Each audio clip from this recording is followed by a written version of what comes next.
ज़ुल्फ़कार अली भुट्टे खां बेनज़ीर भुट्टो ताईं लाड़काणे जे भुट्टनि शहादतुनि जो जेको सफ़र तय कयो आहे उन मां हिकु अहम सुवाल उभिरे थो त आख़िर भुट्टनि हिन मुल्क में छा करणु पिए चाहियो, जंहिंजी पादाश में हिननि खे हिकु हिकु करे अलॻि अलॻि नमूननि सां शहादतुनि जी राह जो मुसाफ़िर बणायो वियो।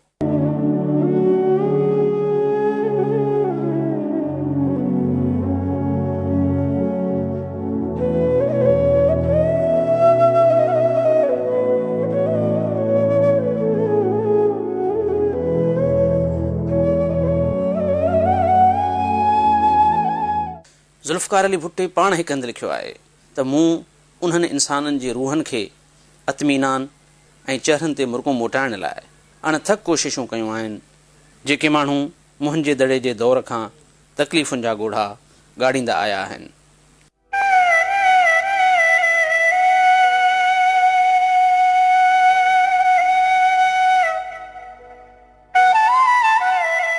हा, इन में को शक नाहे त शहीद ज़ुल्फ़कार अली भुट्टे ऐं संदसि वादी मेहरान जे शहीद राणी धीअ मोहतरमा बेनज़ीर भुट्टो हिन ॾुखोयल वादीअ जे निपूड़ियल माण्हुनि जे मुंहं ते मुर्को मोटाइण ऐं संदन गलनि तां ॻड़ंदड़ ॻोढ़नि खे घटाइण लाइ साह जे आख़िरी पसाह ताईं अणथक कोशिश कई ऐं संदन उन्हनि कोशिशुनि जे करे हिन मुल्क जे विसारियल माण्हुनि मथां ॾुखनि ऐं बुखुनि जा कुझु पाछा बि लथा। पर इहा वरी हिकु ॿी दर्द कहाणी आहे त मुंहिंजे दड़े जे वादीअ जे माण्हुनि जे जिन ॾुखनि जी ॻाल्हि भुट्टे कई हुई उन्हनि ॾुखनि जे ॻोढ़नि में हाणे भुट्टे ख़ानदान जे अलमियनि जा ॻोढ़ा बि शामिल थी विया आहिनि ऐं हीउ ॾुखोयल ॾेह हर गुज़रंदड़ ॾींहं खां पोइ वेतर ॾुखारो थी रहियो आहे। इहो हिन मुल्क जे मिसकीन माण्हुनि जो अलमियो आहे त हिननि खे ॿि तरफ़ा ॾुख मिलिया आहिनि। हिकिड़ा उहे ॾुख जिन सां हू सदियुनि खां सलहाड़ियल आहिनि ऐं ॿिया वरी उहे ॾुख जेके हिननि खे संदन दर्द कुशा रहबरनि जे क़त्ल जे सूरत में मिलिया। सामायस त सूर सरजस त सुख विया, इहे ॿई पूर मूं निमाणीअ नसीब थिया। सरजस त सूर वो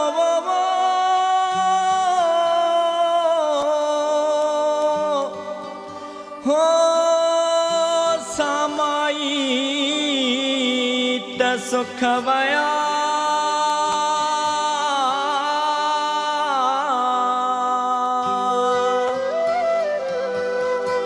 इहे ॿई पूर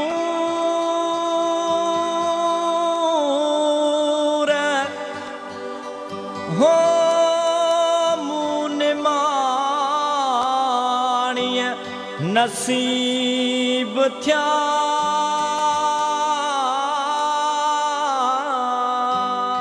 पर आख़िर उहे कहिड़ा सबब हुआ जिन जे करे ज़ुल्फ़कार अली भुट्टे संदसि ॿिनि पुटनि ऐं संदसि राज धयाणी धीउ खे बेदर्दीअ सां क़तल कयो वियो। ऐं ईअं थो लॻे त हर दौर जे रहज़ननि जे राह में भुट्टा रहबर थी अॻियां आया आहिनि ऐं पोइ हर भुट्टे खे चूंडे चूंडे मारियो वियो आहे। शहीद भुट्टे पंहिंजे आख़िरी किताब जेकॾहिं मूंखे क़तल कयो वियो में अवाम मथां मढ़ियल हाकिमनि खे ब्रह्मणनि जो नालो ॾिनो आहे ऐं इहा बि हिकु हक़ीक़त आहे त ॾखिण एशिया जे अलमियाती तोड़े तबक़ाती तारीख़ जा अॾींदड़ उहे ब्रह्मण आहिनि जेके पहिरियां ई धर्म ऐं पोइ सियासत जे नाले में हज़ार हा सालनि खां गंगा ऐं मेहराण जे वादीअ जे माण्हुनि मथां मुसलित थियल आहिनि। ऐं हिननि ब्रह्मणनि पंहिंजे जिस्मानी ताक़त ऐं ज़हनी चालाकीअ ज़रिए हिन ऊंदाहे खंड जे करोड़े इंसाननि जे वसीलनि खे हड़प करे खेनि फुरे ऐं फ़क़ीर बणाए छॾियो आहे। जुह से लोड़ाऊ थिया जनी संदी धीर त मारू अड़ा फ़क़ीर कहंदर ॾींदा दाहिड़ी। इन्हनि पिंडतनि न रुॻो हितां जे माण्हुनि खे ग़रीब ऐं फ़क़ीर बनायो पर खेनि इहो अहसासु पिणु ॾियारियो त ग़ुरबत हिकु सुठी शइ आहे जेका संदन मुक़दर आहे। ज़ुल्फ़कार अली भुट्टो बरे सग़ीर जे ओलाही कुंड जो उहो पहिरियों माण्हू हो जंहिं मकारीअ जे इन सियासत खे सुञातो ऐं रहबरीअ जे पोशाक वेढ़ियल इन्हनि रहज़ननि जा चोगा चाक करण जी कोशिश कई। अयाज़ केॾो न सच चयो, कोई आहे जेको सच चवे, ॾींहं ॾिठे जो हिन ॾाइण तां जेको परदो लाहे, सांग सियासत जा सम्झाए ठाह ठॻीअ जा ड्राहे कोई आहे जेको सच चवे। छा ईअं न चइजे त ज़ुल्फ़कार अली भुट्टे ऐं संदसि शहज़ादी धीउ पाकिस्तान मां ग़ुर्बत जी ऊंदाहीअ खे ख़तमु करणु पिए चाहियो ऐं कश्मीर खां केटी बंदर ताईं पखड़ियल मुंहिंजे दड़े वारी मेहराण जे वादीअ जे ग़रीब बणायल लोकनि जे हज़ार हा सालनि जी तारीख़ तब्दील करणु पिए चाही। हा, ईअं हो, बिल्कुलु ईअं ई हो।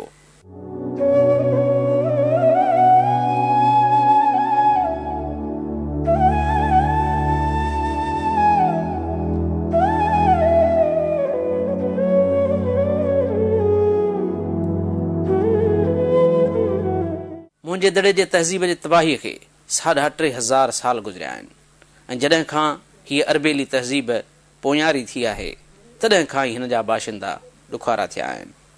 मुंहिंजे दड़े जे नाचणी संबारा जंहिंजे ॿाहुनि में कुल्हे खां कराईअ ताईं आज जूं चूड़ियूं पातल हुयूं, अॼु उहा ॿाहियारी औरत कमज़ात सॼे थी, भीलण ऐं कोल्हण सॼे थी।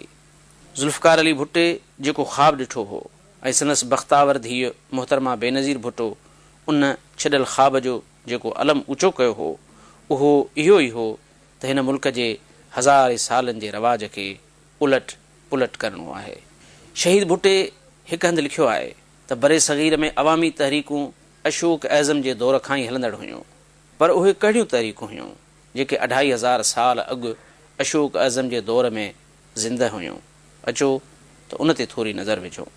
आलमनि ऐं काबरनि जो ख़्यालु आहे त गौतम बुद्ध जो नज़रियो बरे सग़ीर जे ब्राह्मणनि जे बणायल ऊच नीच वारे निज़ाम ख़िलाफ़ पहिरियों आवाज़ हो, पर उन वक़्त जी सियासत मज़हब में लिकल हुई, तंहिं करे गौतम जी तहरीक बि मज़हबी नज़र अचे थी।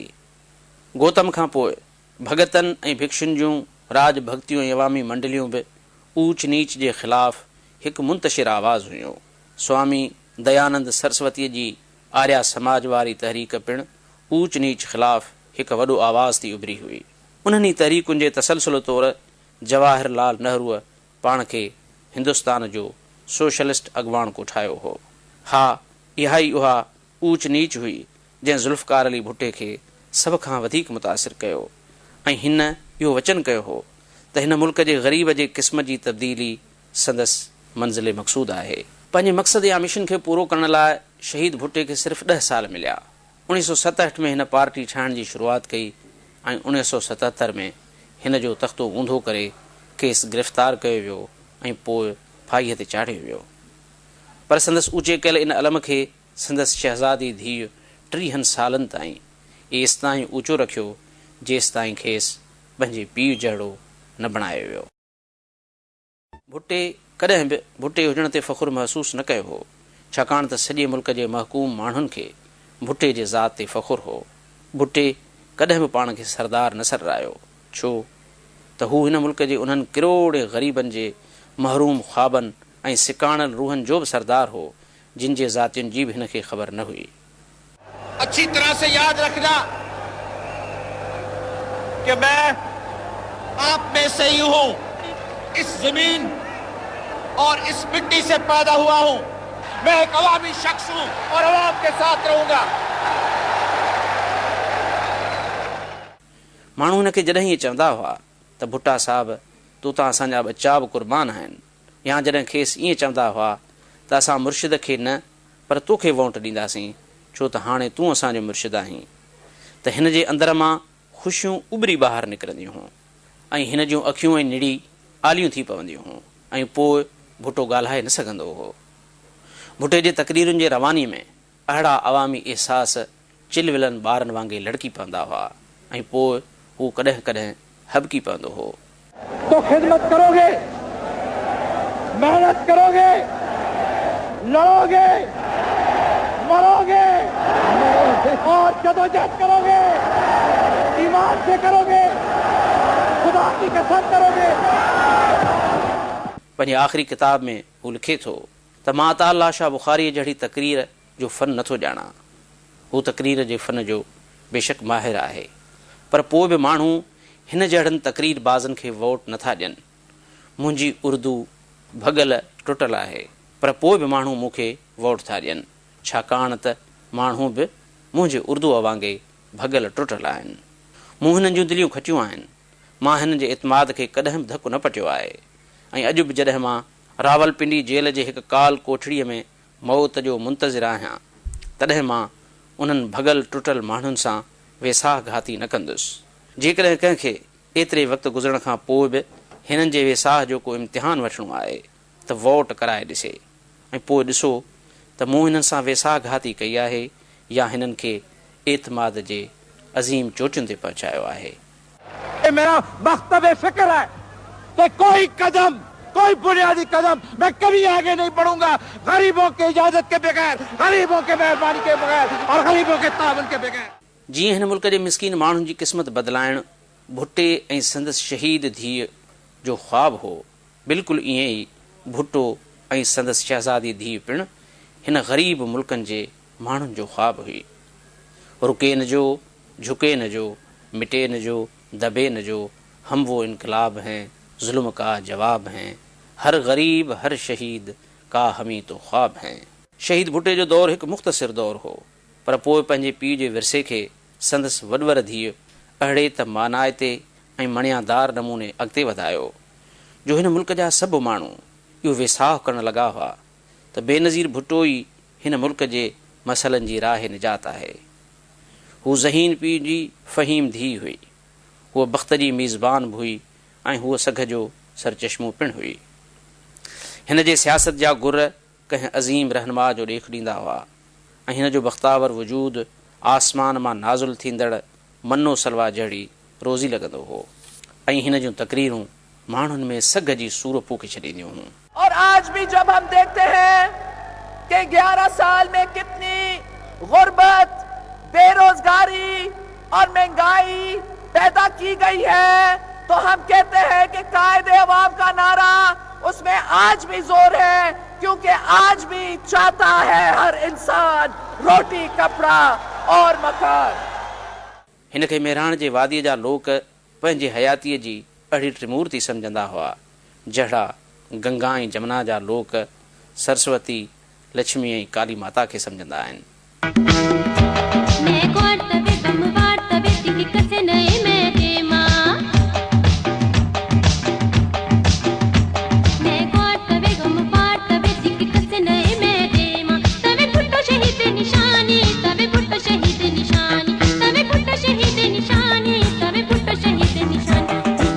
जीअं भिटाईअ जा फ़क़ीर चवंदा आहिनि त असीं लतीफ़ जे लुब मुबारक मां पैदा थिया आहियूं, बिल्कुलु ईअं भुट्टो बि चवंदो हो त मां माण्हुनि मां पैदा थियो आहियां।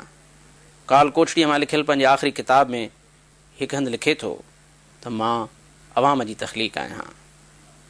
तख़लीक़ जो ही माबत तबैयाती तसवुर सिर्फ़ भुट्टे जहिड़ो ई माण्हू ॾेई सघे थो। जुल्फ़िकार अली भुट्टो एक नहीं है, 2 जुल्फ़िकार अली भुट्टो है, एक जो यहाँ खड़ा है और दूसरे आप, हर एक आप में से। लाड़काणे जे सरदार ऐं ज़मींदार घराणे मां सदियुनि जो ॻोहियल मुंहिंजे दड़े जे मिटीअ जो ई माण्हू मुंहिंजे दड़े मां धिकारियल दरावड़नि लोकनि ताईं पिणु पहुतो हो। पंहिंजे आख़िरी तहरीर में हू लिखे थो त मां भंगियुनि जे झुगियुनि ताईं पहुतो आहियां, मां नादार माण्हुनि जे काखावनि घरनि ताईं रसियो आहियां, मां हर घर में ॻाल्हायो वेंदड़ लफ़्ज़ आहियां ऐं मां हर टिमंदड़ छित जे हेठां मौजूदु आहियां। हैदराबाद जे ॿाहिरां जामशोरो रोड ते कोल्हियुनि जो उहो पको ॻोठु अॼु बि मौजूदु आहे जेको शहीद भुट्टे पखनि में रहंदड़ कोल्हियुनि खे ठाराए ॾिनो हो। मुंहिंजे दड़े जे तहज़ीब उजण खां पोइ जीअं ई बरे सग़ीर ब्राह्मणनि जे कब्ज़े हेठि आयो, तॾहिं खां न रुॻो ब्राह्मणनि जी ताक़त पर उन्हनि जो इल्मु पिणु हिन मुल्क जे मज़लूम माण्हुनि ख़िलाफ़ इस्तेमालु थियो आहे। कंहिं केॾो न सच चयो, इल्मु जंहिंसां हर दो जग रोशन बि थिए, ॾिस त सो रहबर बि थिए, रहज़न बि थिए। पर हज़ारे सालनि जे इन सफ़र खां पोइ भुट्टो ऐं पोइ संदसि बख़्तावर धीअ हिन मुल्क जे इज़त ऐं अज़मत जा पैमाना तब्दील करे छॾिया। भुट्टो जॾहिं पंहिंजे वज़ीरनि खां कोट लहराए सीउ में ॾकंदड़ ग़रीब माण्हू खे पाराईंदो हो त संदसि अहिड़े अंदाज़ में ग़रीबनि लाइ बेपनाह मुहबत लिकल हूंदी हुई। संदसि अहिड़ो अंदाज़ तारीख़ जे सरहद ते बीठल उन फुलाणी लाखे जहिड़ो लॻंदो हो जंहिं लाइ लतीफ़ चयो हो, रेवाड़ी रीझाए लाखो लोल्हे चुनसी त साहू मन संध्याए ठट मटाए ठाकुरू।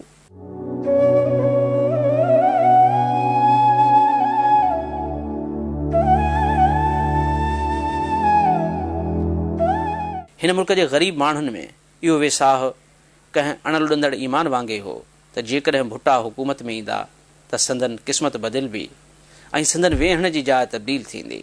यानी ब्रह्मणनि मां बाग़ी थियल ही बादशाह खेनि पट तां उथारे पट राणनि सां गॾु विहारींदो। ब्रह्मणनि जे हिन मुल्क में भुट्टो ऐं संदसि शहज़ादी धीउ हिकु नई रीत जा अॻवान आहिनि।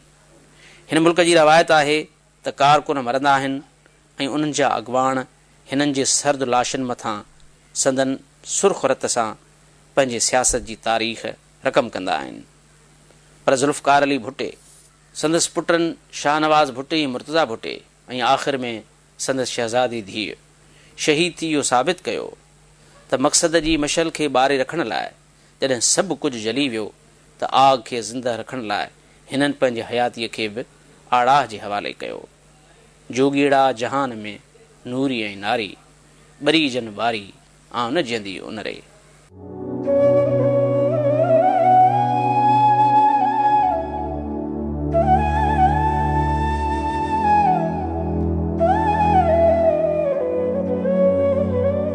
शहीद भुट्टे जॾहिं इहो चयो हो त मां हर घर में ॻाल्हायो वेंदड़ लफ़्ज़ आहियां त न ॼाण तॾहिं खेसि केतिरो अंदाज़ो हो त खांसि पोइ संदसि पुट ऐं आख़िर में संदसि शहज़ादी धीउ बि क़ुर्बानीयुनि जे उन काफ़िले जी सरवाणीअ में एतिरो अॻिते वधी वेंदी।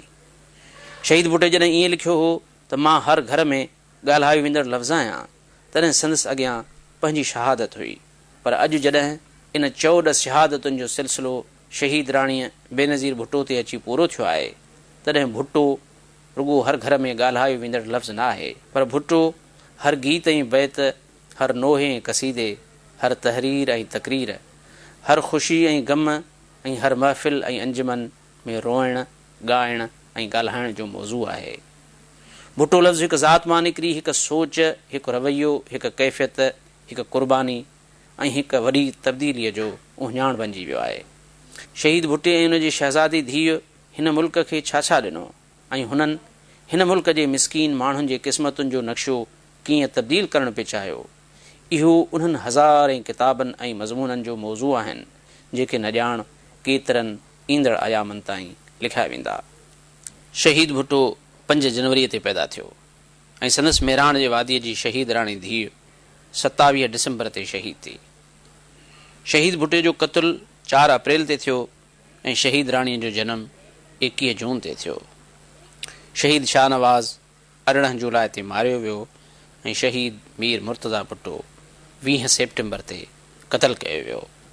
अॼु जॾहिं साल जे कैलेंडर ते नज़र विझे थी त शायदि ई को अहिड़ो महीनो हुजे जंहिंमें हिन बादशाही ख़ानदान जे अलमे जी तारीख़ शामिल न हुजे। हिन मुल्क में उहो कहिड़ो घर ऐं दफ़्तरु आहे जंहिंमें भुट्टे जो ज़िक्र नथो थिए। हिन मुल्क में कहिड़ी अख़बार, रेडियो ऐं टीवी आहे जिते ही लफ़्ज़ न लिखियो, न पढ़ियो ऐं न उचारियो वञे। हिन मुल्क में अहिड़ो कहिड़ो माण्हू आहे जेको भुट्टे खे नथो सुञाणे। भुट्टो लफ़्ज़ हिन मुल्क जी उहा हक़ीक़त ऐं उहो अफ़सानो आहे जेको हाल जूं हदूं टपी ईंदड़ ज़माननि में पेही वियो आहे। भुट्टो मुल्की सरहदुनि मां निकिरी 7 समुंडनि जे पराहनि किनारनि ते पहुतो आहे। भुट्टो ज़मीनुनि ऐं ज़माननि मां निकिरी पातालनि ऐं पोलारनि में गूंजे थो। भुट्टो मसीह जे वक़्त मां निकिरी क़ब्लज़ मसीह जे दौर ताईं पहुतो आहे ऐं उहो ॾींहुं परे न आहे जॾहिं हिन मुल्क में इन शहीद राजा जो उहो अवामी राज क़ाइमु थींदो जंहिंजो हिन काल कोठड़ीअ जी ऊंदाहीअ में हिकु तिरविरो ॾिठो हो ऐं मुंहिंजे दड़े जे माथिरीअ जे माण्हुनि जे अखियुनि में हज़ारे सालनि जे दर्द जे लूणाठनि ॻोढ़नि खां पोइ ख़ुशीअ जा मुर्कुनि सां गॾु मिठा ॻोढ़ा निकिरंदा। मिठा ॻोढ़ा इन करे जो भुट्टो लफ़्ज़ नामुमकिन खे मुमकिन बनाइण वारी कीमिया आहे।